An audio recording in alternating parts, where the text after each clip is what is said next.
Good morning, good afternoon, good evening, whatever time you may be viewing this. I am Nikki of nikkisconfettilife.com and welcome to my YouTube channel, The Garden of Mind. Today is actually day 7 of the 28 days of the self-love project that I'm doing on my blog, nikkisconfettilife.com, nikkisconfettilife.com. And I'm going to do day 6 and day 7 together today. So if you want to hop on nikkisconfettilife.com and catch up with us, do so. We're talking about self-love and deepening the roots of self-love and how to do that, or the many ways to do that. So day 6 was titled, What a Beautiful Mess. Self-love requires the excavation of your authentic self. Who you were before the pain, before the heartbreak, before the drama and the trauma, who you were before you were told what to do and what to think and what to be, what really makes you happy and brings you joy.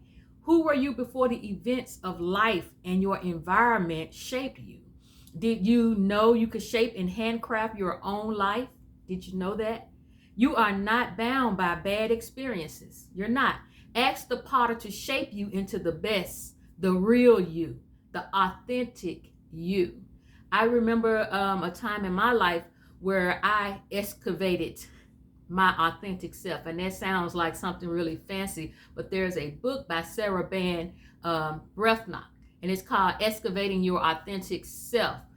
It's called, there's another title to it, but if you look it up, it'll pop up. And I mean, that book helped me get to my authentic self. It peeled back layers and layers and layers. And I'm telling you, there are still layers to go. But that book was eye-opening and earth-shattering for me. So the journey of self-love involves excavating your authentic self, because who you think you are now is not really who you are.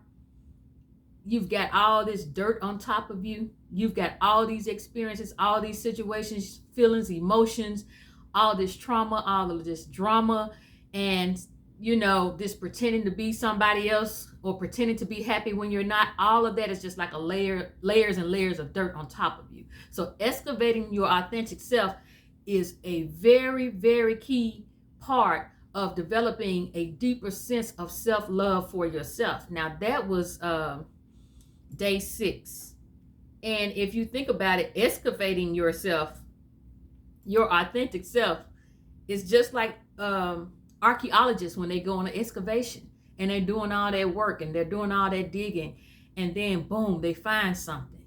You may be shocked to find out who you really are.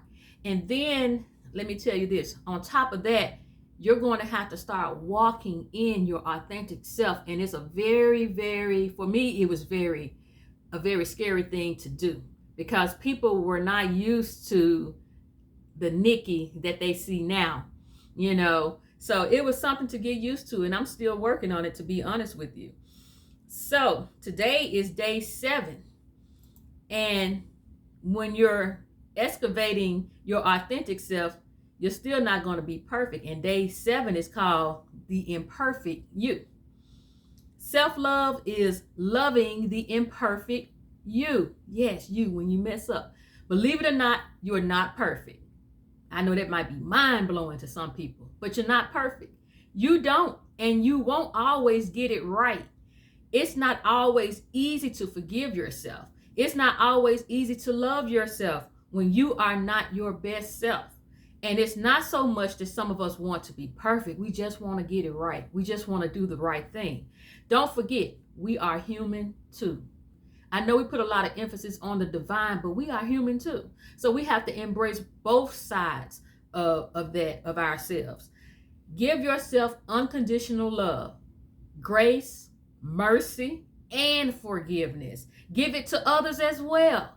Self-love is loving the imperfect you while you are striving to be the best you. Look, instead of trying to be perfect, just try to be mature. That's it. There's a scripture in the Bible that says no man is perfect, but God is perfect. And then there's a scripture that we harp on, or we have harped on in the religious community and in the Christian in our Christianity, be ye perfect as though I am perfect. But then Jesus just told you nobody's perfect but God. So what does that mean? It all goes back to the root words and the Greek language and the Hebrew language. Be ye perfect as I am perfect. Mean be ye mature as I am mature. Man, won't that take a lot of pressure off of you? I'd rather try to be mature than to try to be perfect any day. So, day 7, that's today, the imperfect you. I want you to follow along with us on nikkisconfettilife.com. Leave me a comment, subscribe to my channel, subscribe to the blog so we can grow together. We can get to know each other as time goes on. I hope you have a wonderful, wonderful, amazing, magnificent Monday.